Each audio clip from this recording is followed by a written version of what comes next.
This is the Duckfellas Podcast, your weekly dose of waterfowl wisdom, blind banter, and hunting stories that might just be mostly true.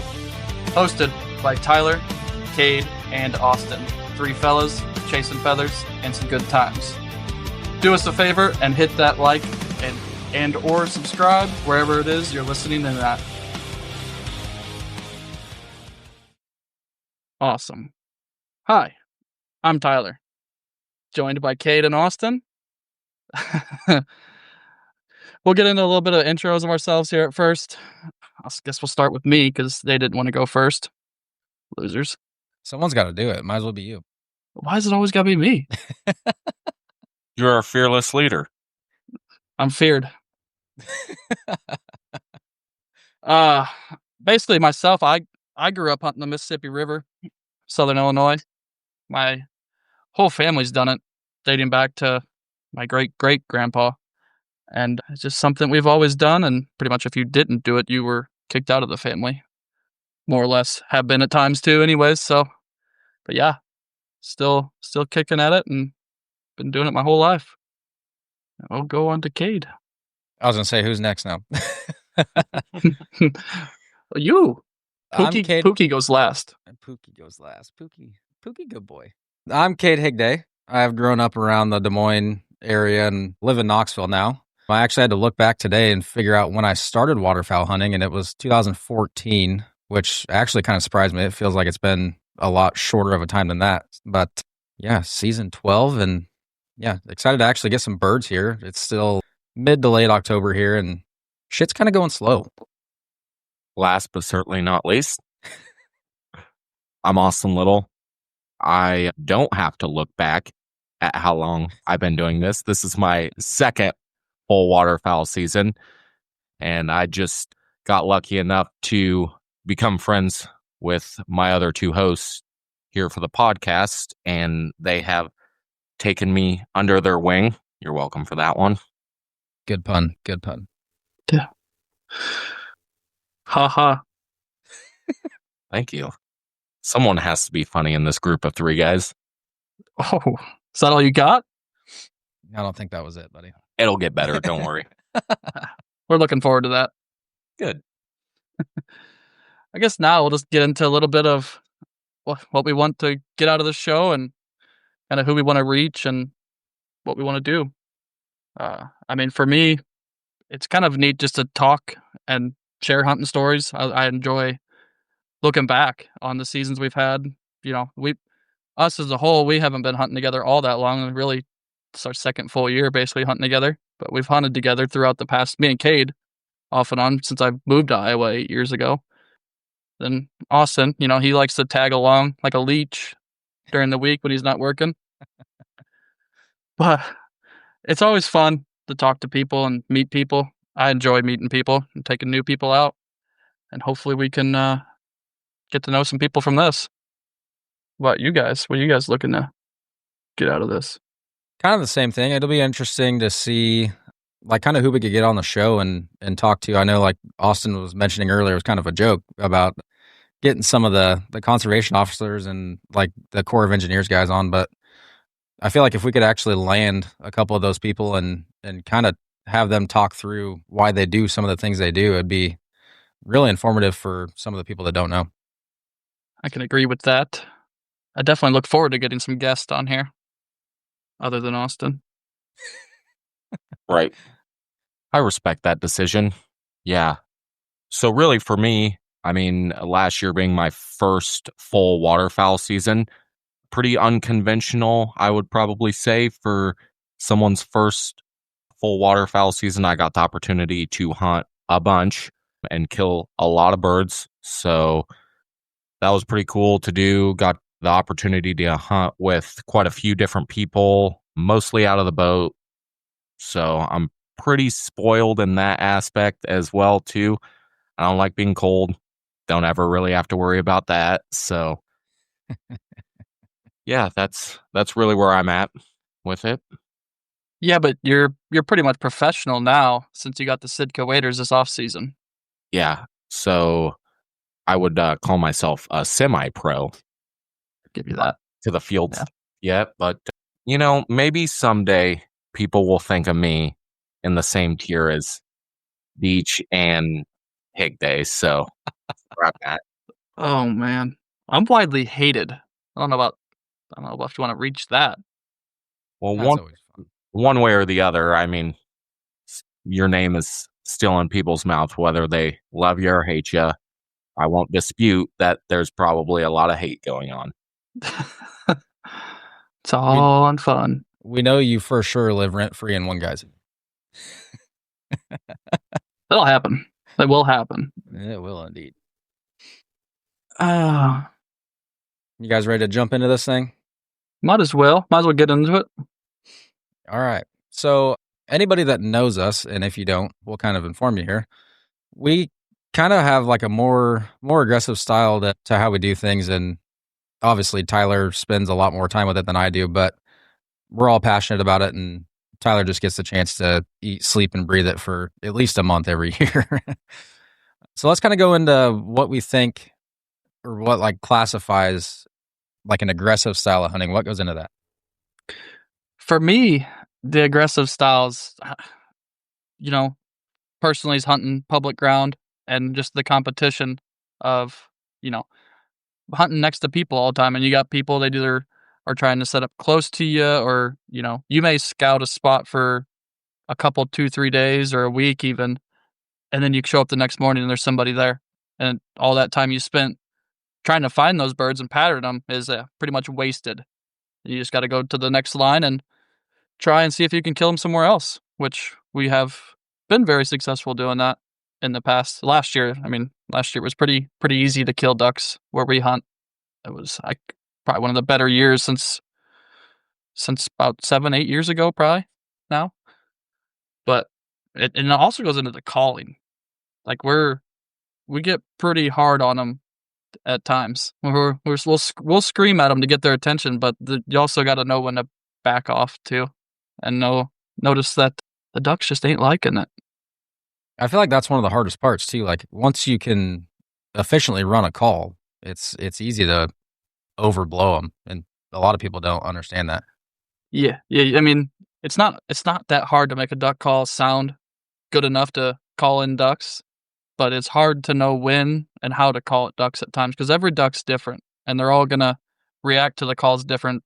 Other than migration days, I mean, you could shoot fireworks off and they're probably still gonna land in your decoys anyways. I love those days. Yes, they're kind of fun. They're definitely way easier than trying to shoot stale birds. The stale birds make you just want to go out to make breakfast and go home sometimes. But those burritos hit. That's kind of another thing too that goes into that aggressive style of hunting. Sometimes we're the first people on the lake and the last ones out. I mean, once we get the boat backed in, it seems like we're pretty much not leaving until there's nothing flying or we're done. One of the two. Yeah, there's a lot of days where we go out, and as long as nobody has any plans that day or something they have to get home and do, we'll sit out there sun up to sundown. I mean, I got nothing better to do during hunting season anyway, so I'm all about sitting out there sun up to sundown. Other than when Austin has to go to work. Yeah. Well, our significant others, at least for Kade and I, would definitely disagree that we sometimes don't always have better things to do than sit in a boat on the water during the middle of November from sun up to sundown. Yep, that is actually how that works. Just can't win them all. Fortunate enough for me, like I have quite a few days off during the middle of the week, so at least those regular business hours, like I don't have to worry about my wife hollering at me that it's time to come home because she misses me. I get to hunt until she gets home at least. That's fair enough. It's fair enough. Next thing we'll talk about, we'll briefly touch on this stuff because I feel like you could have an entire episode of what goes into this and when to use it and how to use it. But I feel like we have a pretty general group consensus about how we feel on these kind of things. So let's kind of go into what we think about like spinning wing decoys, what kind of water motion decoys we like and stuff like that. I wish they weren't needed at all. but there are some days they're needed. Spinners for me, if I could leave them at the house, I would definitely leave them at the house. But there are days where they're flying up there in the clouds or the sun, and they won't look at you until you put one out, and then at least they'll get their attention, and then you can work them. But I would prefer to just leave them in the bottom of the lake. Well, But so Go ahead. especially for me, like being so new at this, like the only thing I know is those days that you do need spinning wings, and like motion decoys have been getting so much more popular too. So it seems like everyone is just trying to add those to their spread to make them more realistic. And I mean, we have some here and there that we use on occasions when wind is low, or when we think that we just need that added motion to get those stale ducks that Kade was mentioning into us. Yeah, I almost feel like anymore, like the spinners are so popular that damn near everybody has 2 to 3 of them. I feel like we're kind of going into more of like water motion being more important than spinners. Obviously, like you said, Tyler, there's days that you can, at least if you use them and shut them off when you get them close, you'll get their attention and get them at least interested, and then you can work them from there. But I feel like strictly running a spinner all the time is not quite the way to go. Yeah, I could agree with that. I mean, there's been a lot of days where we've started with them too, and we have them out there because I mean, everybody runs them, and then we end up pulling them because the birds just aren't finishing right, or they're kind of working but kind of not.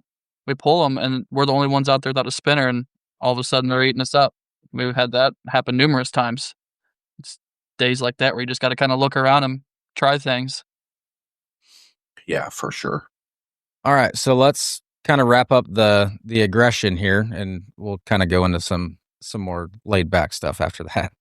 What do you think makes this aggressive style of hunting work for our group? I know a lot of other people try it and they don't quite have as much success as we do.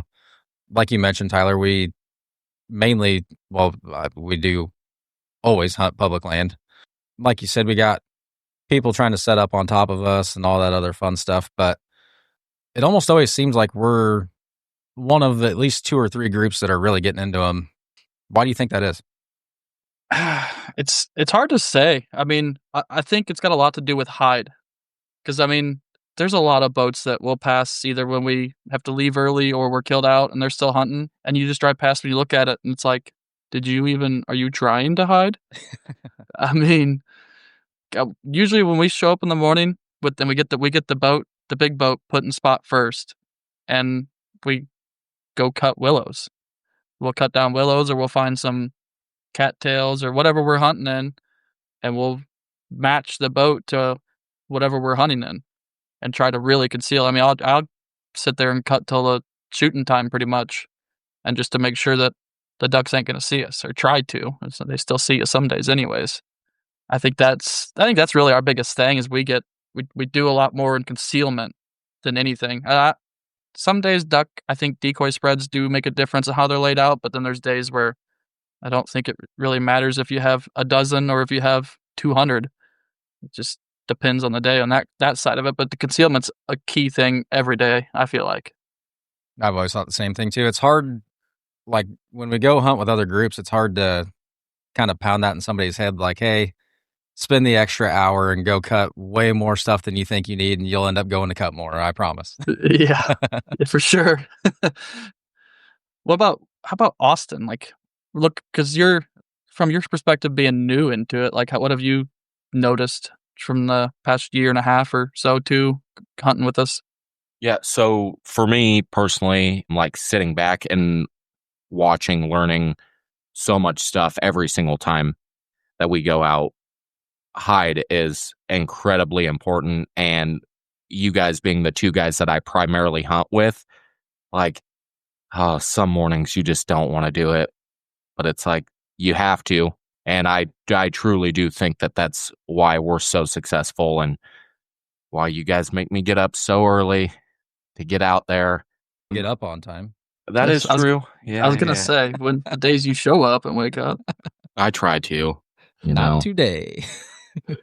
I've had you guys knocking at my door. I've also had to knock at your guys' door. Fair enough. Yeah, Fair enough. From somebody that is not a very good, or should I say very good with a duck or goose call yet, working on it, getting better every single day. So like being able to sit back and listen to you guys call at birds compared to the other people that are hunting out there on public land, like I think that that's huge too. Like just the amount of birds that you guys have seen in your life or over your hunting career, and like how you can turn birds and basically just talk to them, like get them to do. It seems like you guys are just so good at getting birds to do exactly what we want them to do, even on the days that we don't think they're going to do that. There's been a lot of times like that where you're getting takes the first few groups to learn what the ducks want that day, and then you kind of put the puzzle pieces together. And I mean, it's like every day is different on how certain birds are going to work, which that can be a whole nother topic too in a day of calling techniques at birds, but it's always changing, I feel like. Oh, absolutely. If we're out there and the first couple groups of birds don't do it how they should or how we think they should, it's just kind of cool to watch you guys like, all right, well, clearly they don't like something, so now we have to figure out what that is and fix it, whether they're catching a corner of the boat or they don't like maybe we didn't leave them enough room in the decoys to where they can feel comfortable. So like I feel like we're constantly changing stuff on our days to continue to be successful in hunts. Tyler, I feel like you and I almost always start off a little bit light on the call, and then like if anything is wrong with it, we're like, all right, we got to start hammering them. I always love those guys. Like first shooting light, they are just absolutely hammering on that thing, and we're just like, why? It's early there. Like especially the no wind days, it cracks me up. It's like you don't have to be that hard on them.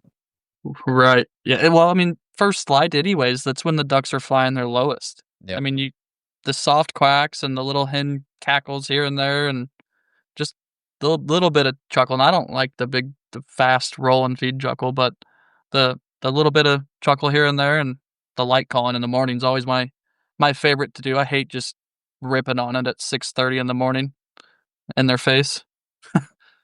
Yeah, it's always weird those days that we do start off. I mean, like you eventually find out later it was a little too light, but it is always weird. Like every single time that happens, by the end of the day, you are freaking wore out just from blowing a call that hard all day. It's annoying. Your cheeks get all sore, and then like by the end of the day, like you can hardly blow the call. You need a whole tube of chapstick when you're done for the day. Yeah, as Austin's eating the chapstick. Yep. Yeah, my favorite is mint. Not eating the eggs. Noted. Sick.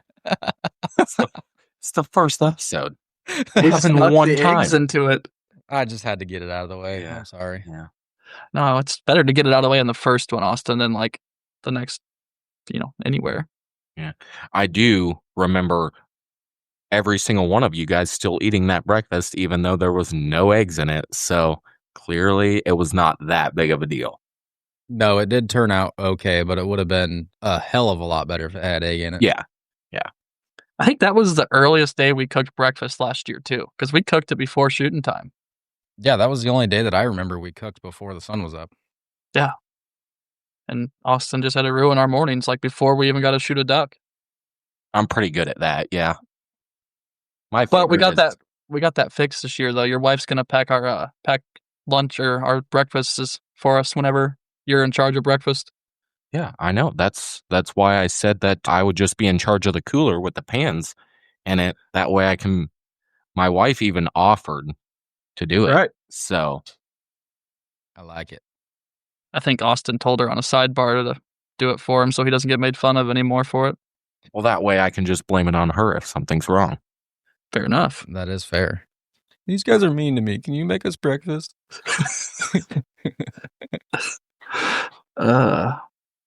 All right, Austin, go ahead and lead us into the next segment of the show. All right. The next segment is going to be hunt season prep, which can be way different for every single person. Like I said earlier, we primarily, as long as we have water, get to hunt out of the boat. So for us is a lot of brushing in the boat, brushing in the panels that go with the boat.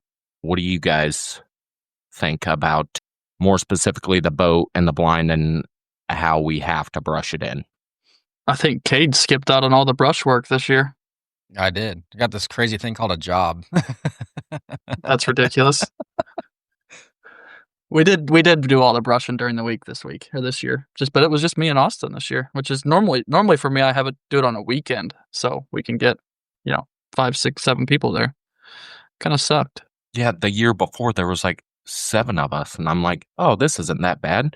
This year being just me and you, I'm like, I'm so tired. Yeah, but a lot of work for sure. I feel like it was a lot easier this year though, the way we did it using more grass this year, just because I don't feel like we had to use as much. Like we put that grass on as that base layer, and man, it covered it up so well. Just hopefully it holds up through the year. We'll see how that goes. If not, I know where more is. There's plenty of it there.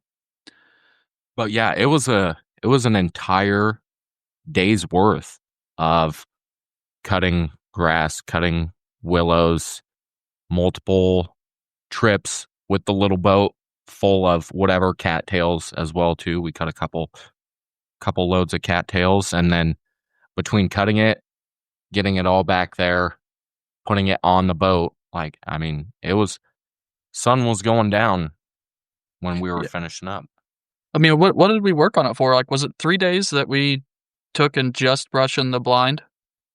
Between cutting and then actually putting it on? Yeah, no, because it was every day that I was off. I used all of my off days during the week between cutting, brushing, cutting more, and doing the divider panels and kind of a different style with that this year too. So I do like how we did that this year. Hopefully, I think it's going to look really good and hold up better than it did in the years past. Well, that's really, that was my hope with those divider panels, because those things just get tossed around and slid on top of the blind, and you're constantly leaning on them, breaking stuff off of them. So I'm hoping that the style that we tried this year, with how hard that we use them, holds up for us maybe a little bit, and we don't have to maybe continue to add to them throughout the season like we did in the past year. If you didn't have old Carl Ramrod driving that boat, they wouldn't slide around as much. Who's Carl? You. I don't know what you're trying to say here, but I'm not liking where this is going. Sorry that I like to go fast. Yeah, that is true. There's nothing wrong with going fast. It's just, you don't just like going fast. You have to be the fastest. Yeah. I mean, there's that. If you're not first, you're last. That is true. Dude's a huge Ricky Bobby fan. Dude, I got the fake Newton sticker on my windshield installed the other day. Epic. All right. What else do we have with hunt season prep? What do you guys prefer? You guys obviously doing this a lot longer than me. There's a ton of different things that people use to brush in their stuff, whether it's boats, blinds, layouts, and such, between fake grass, real grass. What have you guys seen that works the best, looks the best, and maybe holds up the best? It's kind of, holding up the best. I feel like your synthetic grass probably does a little bit better than your real stuff, because driving down the highway, and you're at highway speeds when Tyler's driving the boat anyway. But I feel like I personally like more doing the real vegetation, because that's what's in your area that you're going to be hunting. Sometimes I've seen a lot of times that when people brush their whole boat with fake grass and then they just go stick it in whatever's around where they're hunting, it sticks out like a sore thumb. And it's like, at least cut some of the real stuff and put it on there and try to make it blend in. Would you have a big yellow boat next to some green willows? Yep.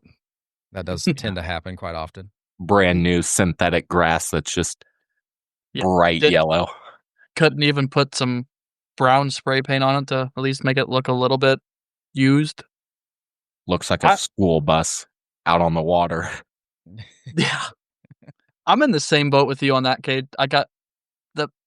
It all depends on your boat situation too. If you're talking like Russian boats, I mean, obviously, if you're hunting a smaller boat and you have your smaller motor on it, you're gonna want to go with mostly synthetic or just fake stuff because it's so much lighter. And lucky for us, we don't have to worry about weight because we need more weight to make it run better, especially in the little boat now. Yeah, but I mean, you can't beat a natural vegetation hide. I think if you're using ditchweed or phragmite or cattails or willows, I mean, and me personally, and we mixed it all this year in it, and it's the first year I did it that way to begin with, and it just looks the most natural, and you can fit in any scenario.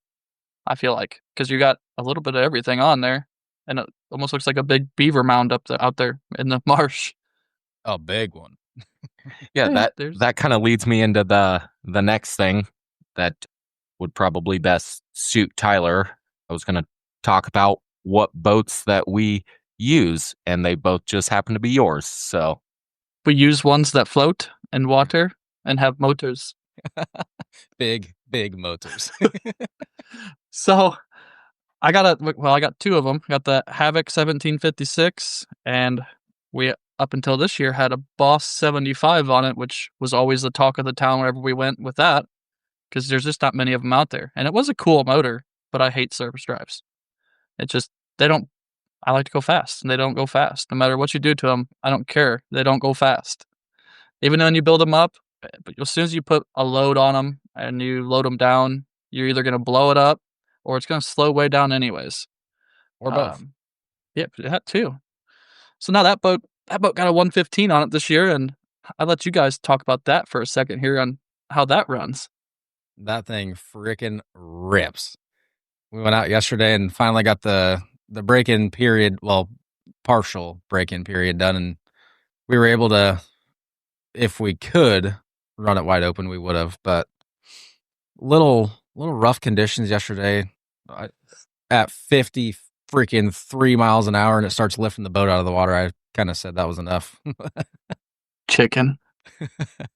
Yeah, no, it was just really nice getting the opportunity to be out on the water and kind of, I know we're talking about hunting prep right now and season's in full swing, has been for a couple weeks now, but our season really has yet to come. So we're still kind of in our preparation right now before Tyler gets home for when we're really in our full swing.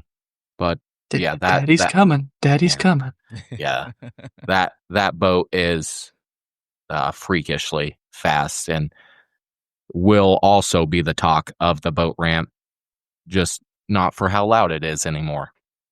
Yeah, no, you guys got me so jealous right now just talking about it and sending me pictures and videos, and I haven't really got to run it like that yet. You guys have got to open it up, and I'm just sitting here wanting to go fast. Mm-hmm. Yeah, it's fun. Thing's fun for sure. And kind of like we were talking before we started, once we get a load of decoys in that thing and get some weight in it, it'll be even better, I think. Mm-hmm. Yeah, that'll definitely help it. It's a really light boat for a 115 with a lot of motor. Yeah. Yeah, no, it was nice to get it out, work some of the quote unquote, I guess, kinks out of it from the first time that Tyler and I had it out, and just put some hours on it and get it broke in, because that thing, I feel bad for that thing come next week. It is going to be used and abused by its owner. Yes it is. I don't know why you guys gotta just say I'm just gonna abuse everything. I'm just gonna use it the way it was meant to be used. I was in the boat the day that you got laughed at for having an outboard and boxcar. I remember how that worked. They weren't laughing. No. Afterwards. No, but it's always been a topic, mud motors and outboards. There are scenarios where I think you need them, but I just don't like them. I like to go fast, and how often have we not been able to hunt because the water was too low and we couldn't get the boats there? Not very often. Yeah. Usually just in the beginning of the season. It's like the first week or two, and then the water's up where we need it, and we're good to go. And that's the thing, too. Like, you do it right with your outboard stuff. You put nice jack plates on them, and you're able to go a lot more places than, like, a standard outboard would be able to go. Right. The jack plate makes a world of difference. If you don't have a jack plate on it, an outboard is somewhat useless in a lot of scenarios. Unless you want to walk the boat in 200 yards or whatever it ends up being. No. We don't walk the boat in, but we can get about anywhere on plane, but I have walked the boat out a couple times. Yep. Yeah. Sometimes you just send it a little too hard. No way.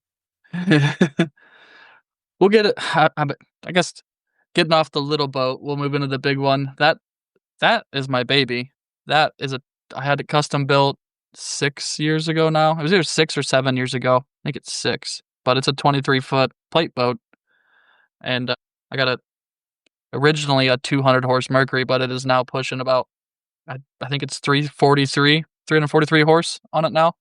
So it'll get up and move that boat. And I'm excited to see how well it moves with that blind on it, because I haven't ran it with that blind on it yet. Yeah, what was it before you did that last update to it? Like horsepower? Yeah. It would have been like 260, 270, roughly. Actually, I think it was closer to 260, because it was the throttle body. I upgraded to the bigger throttle body. And then this year I did the tuning. Yeah, but rips. when it was, I think I got, wasn't it like 73 I said I got out of it this summer when I did the tuning? It was right at 70 something. That was about a 8 mile an hour faster than I've ever had it before. I think I've had it like 65-ish before I did the tuning, so we should gain 5 mile an hour hopefully in the blind, which will put us mid 50s and clipping 60. Hopefully 60.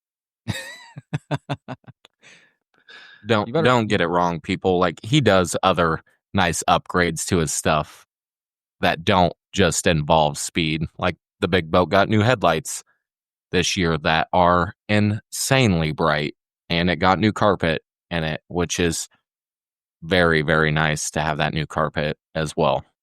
Well, you got to be able to see when you're going 60.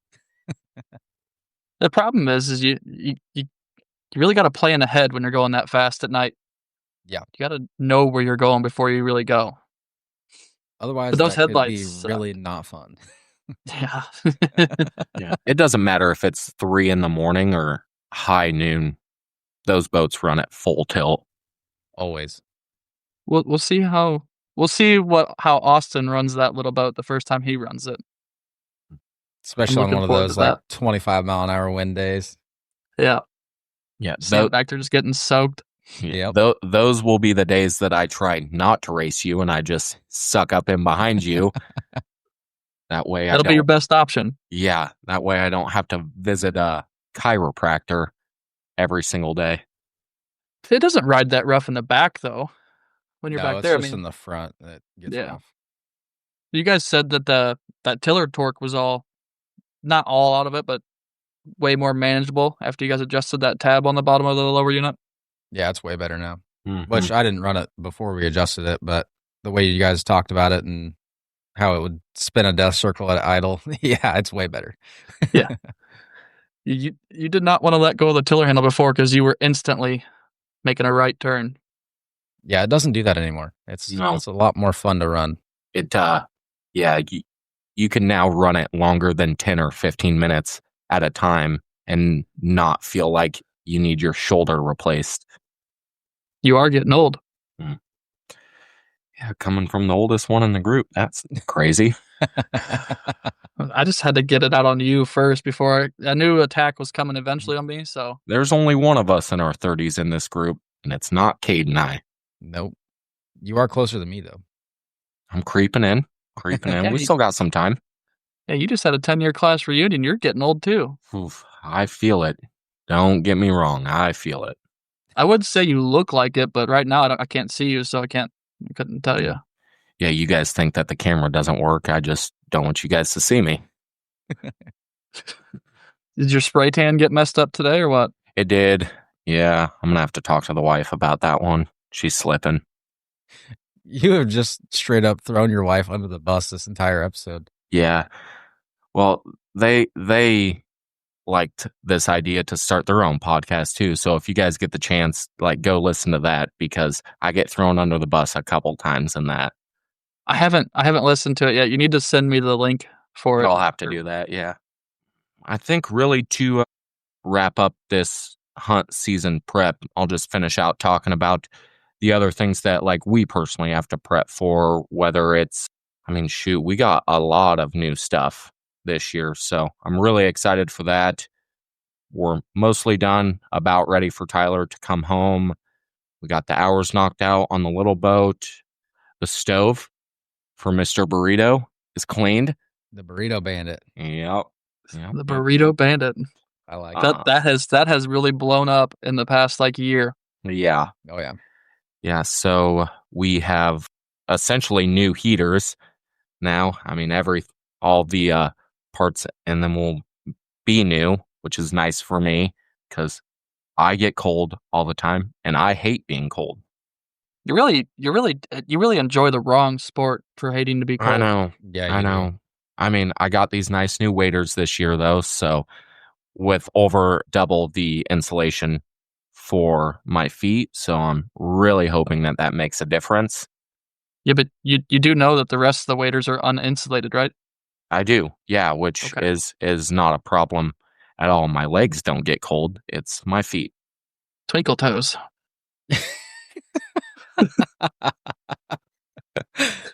I've never seen a man show up to a boat ramp with just a blind bag full of the hot hands and the freaking toe warmers. And dude, those saved his life last year, though. Yes, they did. I get a new pack of them every single year for Christmas. My family knows that I get cold. They never let me run out. Very thankful for that. Weren't your old waders leaking too? They were, yeah, actually on both legs they were leaking too, and with only 600 grain boots, and I'm like, not ideal. Especially once they get wet too. That makes it way worse. Mm-hmm. Yeah, there was a couple mornings putting decoys out where I was just absolutely hating my life with how cold I was. I remember there was one day I even specifically asked the boat owner if he had enough propane for the day. And we made it about an hour and a half with propane and heat, and then I was worried Austin was gonna freaking die. I was a popsicle. Yeah. Wasn't that during goose season? Yeah, we were all dressed for heaters.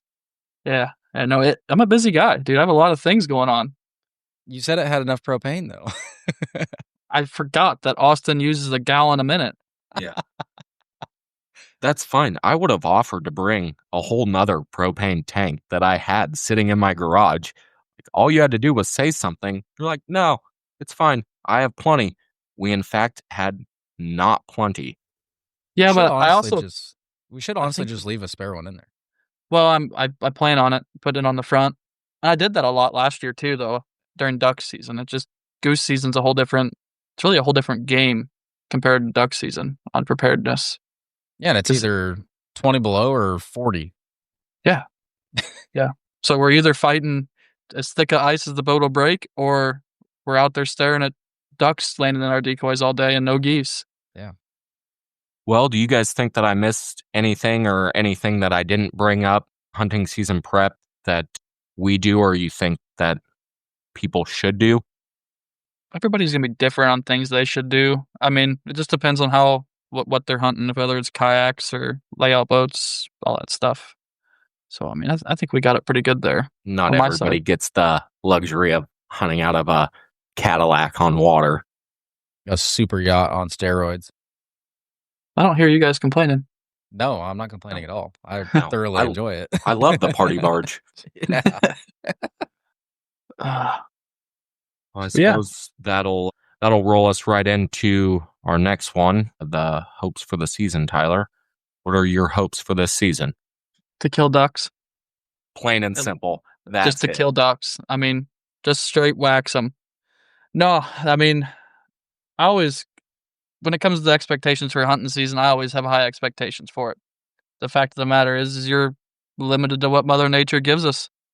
I mean, like this year, the month of October's, it's been chilly, but there just hasn't been much of a migration yet. There hasn't been no weather in Canada yet to really push them out of there and get them moving. I mean, even the guys that are in Canada are saying that they're not moving. They're living their best life up there on the tundra. Can't say I blame them. Like you said, it's been cool but not cold by any means, and you kind of need some weather to push birds.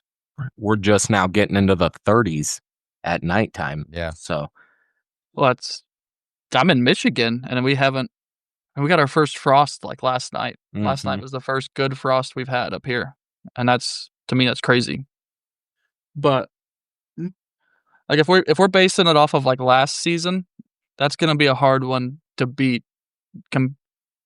as a whole. Because I mean, last year, pretty much every day we went out, we were killing double-digit ducks. Even if it was just two of us, like me and you've talked a bunch, Austin. I think last year we killed our limit of ducks every time we went out, just me and you, except for once or twice. We said, yeah, I believe it was twice, and one of those times was because of the puppies. Yeah. Yeah, I forgot about that. That damn dog. I'll tell you what, though, she's a trooper. She retrieved a goose, and then 10 minutes later went into labor and shit out a puppy. In the back of the boat. Yeah. Yeah, me and Austin both started packing up very quickly. Yeah. I think that's the fastest I have ever ran a boat in my entire life, was going back to the ramp that day. Wasn't that like your first day ever really running a boat in general? It was, yeah, and I don't think I had to run your little boat with that boss on it that hard any other day. No. So that was an exciting day. But no, we had last year, I mean, even the weekends, the slow weekends, because generally the weekends are a little bit slower unless you get a good push of ducks like on a Thursday night or a Friday. Even the weekends were always consistent. I mean, we had some slow ones, but it was very few bad days. I can count the bad days on one hand. Mm-hmm. Out of the whole duck season last year. And I think I hunted probably 40 or 45 days of our duck season. And I mean, it was hard to beat. I feel like it's going to be hard to match even. Like you were saying, there was a lot of days that, yeah, we might not have shot our 4 or 5 man limit, but we were damn close to it. So, and that was on the weekend days. That's not normal. Right. Well, and half the times that we didn't kill a limit, just partially our own fault for either calling shots wrong or just shooting like crap. Yeah. And I know there's been days where we don't have our guns loaded when geese come in. That's crazy. Guilty. Yeah, we could have had a limit that day. Or one of us only has one shell in a gun whenever it's their turn to shoot the single. And then you whiff said shell. That's because I was panicking. I warned you guys. I yelled, I only have one shell as I'm pulling up. You did. That's honestly probably one of like my favorite memories of last year. Like of all the ducks we shot and all the good times we had out there. Like I feel like Tyler consistently loves to just let us shoot at the singles. And when we miss, it's just constant banter back and forth. So to have a little get back in Tyler from that day was priceless for us. Yeah, that hurt. That stung. But everybody you held on to that one for like a month, dude. Mm-hmm. Yeah. I mean, hey, we all miss, but I just hate being the one that misses a single because then you get picked on. It's more fun to pick on everybody else. Yeah. Yeah, I couldn't hit anything that day. That was why I had my gun unloaded. Yeah, I know. And then I can't remember how many it was, but it was a good sized group of geese that came in, and me and Austin were like, oh, load your gun. And you weren't next to your blind bag. I think we still dropped like 3 or 4 out of it, but I think we did still drop 4 out of it, and we very easily could have been done for the day on that pass. Not the way I was shooting that day. I probably would have not dropped 1. Never know. I mean, I had those days too, though. Austin was there the one day we were shooting all them gadwalls and teal, and I could not hit the broadside of a barn that day. I think we spent 3 extra hours out there that day 3 hours. because it was just me and you, and it was bad. It was bad. That's probably the worst. That's honestly probably one of the madder times I've seen you. Well, guess what? That last teal that came in, he really got the wrath. Yeah, he got wrecked. I made up for it. But no, I mean, like I remember it was probably 6 years ago now. I think it was like one of the first years I had my big boat. Either the first year or the second year. We were supposed to go to North Dakota. And I used to always love going basically this week here, the Halloween week in North Dakota. And they got a foot of snow. They got a foot of snow covering both Dakotas and, I mean, all the way down in Nebraska dang near. So we changed our plans and we went somewhere else and we just, you couldn't have hit it any better when we went there. And that whole year was just crazy cold. And this year is the total opposite. I mean, I'm outside in t-shirts this year still. It does tend to be like that this year. And I normally, I mean, like you get the colder days that are actually cold, like you need a coat to go outside, and then it might warm back up again. But we haven't even had the cold days at all. Yeah, we haven't either out here where I'm working right now. I feel like it's been abnormally warm, but then you watch the news and you see what the average temps are, and we're actually averaging right at the average or lower. So it's like, just goes to show how inaccurate our seasons are, I feel like. How early they start compared to when they probably should. Yeah. Well, we can either have our water on time or cooler temperatures earlier, but we have our water on time this year, and Mother Nature just does not want to cooperate with giving us any true cold fronts this year to push some birds around. Not yet. It's coming. I feel like we're going to get I think when the weather turns, it's going to turn quick. Yeah, for sure. All the signs that I've seen and noticed for the trend this year has been, I feel like we're in for a rough winter. We might be moving to hump fields earlier than normal because water might freeze up. Just on that topic of water, we could get into like, how do we feel like our area is managed for? They do manage it for waterfowl hunting to a point. So like the core draws the water down usually in the spring after the reverse migration's done and the birds are already out of here. They bring it down to about 2.5 feet below winter pool so that cattails and grass and millet, that stuff can grow up.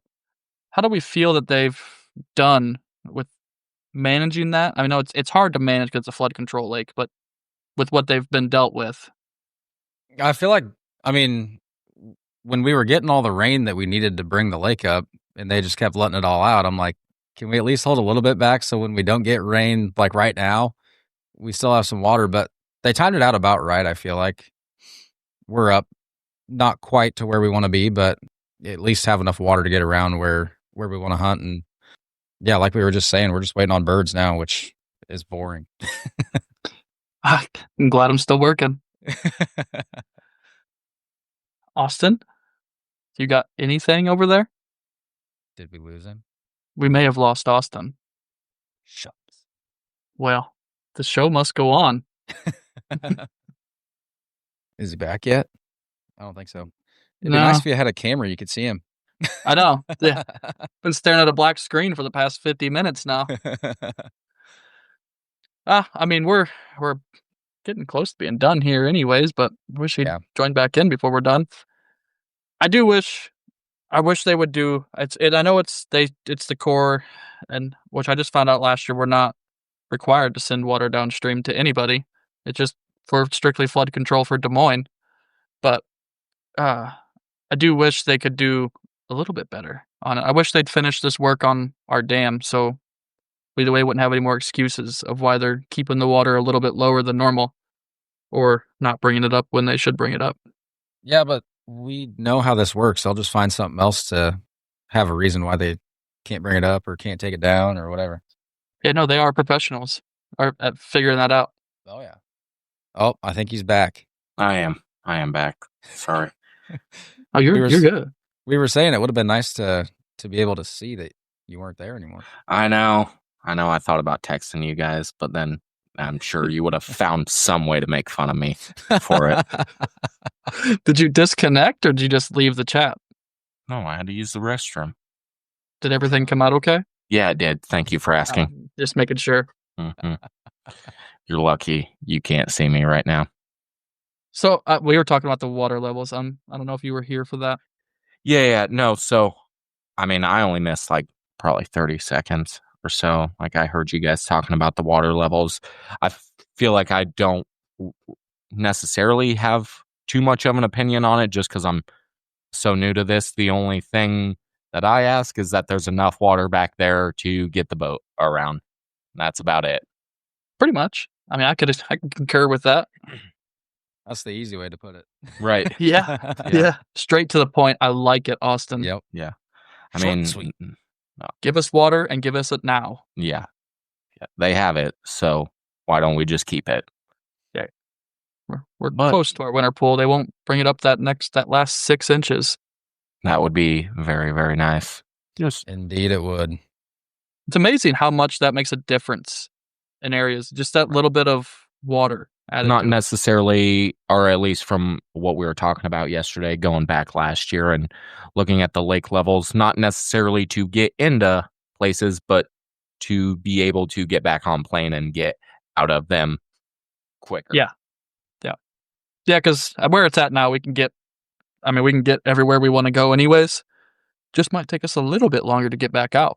Mm-hmm. And that would be where a mud motor would come in handy, is getting back out of the place. But it would take us a long time to get there. And a long time to get back. Yeah. I feel like the time that you lose trying to get back out, you make more than enough getting back to the ramp. Yeah. I could agree. We'll just keep going here. We'll briefly touch on this because I think this last thing is a whole topic and argument in itself with not just people in our area, but people up and down the Mississippi Flyway, especially. Refuges. That's a widely debated thing. Refuges aren't a bad thing. You do need refuges. The problem with them is when they plant food in the refuge. There should not, in my opinion, I don't think there should be food in a refuge. But do you guys think, or how much do you guys think having numerous refuges around you when we're hunting? Because like where we hunt, well, there's essentially 3 because the big open ocean is a big refuge for them. Yep. But having 2 other ones, how do you guys think that affects us hunting wise? I agree with you on the food thing, and both of ours have food in them. So that's kind of a gray area. Like you said, we could get into a whole freaking debacle on that one, but to avoid that, the birds have to have a place to rest. If they don't, they're just going to find somewhere else to go that they're not getting shot to shit every single day. Yeah, I agree with that. Yeah, really just to piggyback off of you guys, I agree exactly with what both you are saying. But it never fails as soon as we get stale birds, like maybe towards the end of November-ish, depending on weather, or at the very last week of the season, there's about three or a handful of spots that you can go check, and it's just birds are absolutely piled in there because they know they're safe. Right. I kind of want to keep it minimum on those because I haven't told you guys this yet, but I do want to try to get my dad on here at some point because he works with a lot of big groups up and down the Mississippi Flyway on refuges and the changes that could or potentially happening. So we'll keep it short on that, and I'm gonna try to get him on. He'll talk for way too long on those topics, so we can keep it short on our side for now. Bring in the OG killer, the real Papa Deech. Oh, Jesus. We'll see. He's not much of a talker sometimes, but when he gets going, he'll go. So we'll see if we can get him on here at some point. I think you'll have to just give him a phone call and not tell him that he's on the show and just let him rip. That would be funny. He would have no idea. Yeah. The problem is the things that he might say may not be the best. Yeah, we're definitely going to have to put that in the title or the intro if you try to spring that on them and surprise them, that maybe younger listeners should not tune into that one. Give it the little explicit tag. Mm-hmm. I mean, do you guys have anything else that you'd like to add as we come to a close here and in this first episode of many more to come, hopefully? I don't think so. I feel like pretty much everything, we kind of made a list as a group before we even started this thing, but we have a lot of topics that will be damn near a whole show. So we don't want to have like a 2-hour long show every time and try to keep it a little bit shorter than that. So I say we save as much as we can for later episodes. I would agree. Short and sweet, straight to the point. I love it. I'm a man of few words. No, I agree. I mean, going forward, hopefully we can keep these, between that 45 minutes to an hour mark is kind of my goal, unless, other than the times we have special guests, which will be from time to time, hopefully here. But on that note, I think that pretty much wraps us up here, and I don't see much more else we got to go here. Thanks for listening in this week. Subscribe on your preferred podcast destination to keep up with the latest episodes. This should be posted to Apple, Spotify, YouTube, Amazon, Podbean, and iHeartRadio. It's a lot, so please like and subscribe to the ones that you listen into so we know which ones are the most preferred. If you don't see us wherever you find your podcast, please reach out to us. You can get a hold of us on Facebook or Instagram. Facebook's just Duckfellas, one word, podcast. And Instagram is @Duckfellas_podcast. We appreciate you hanging out with us, and we look forward to talking to you guys again next week.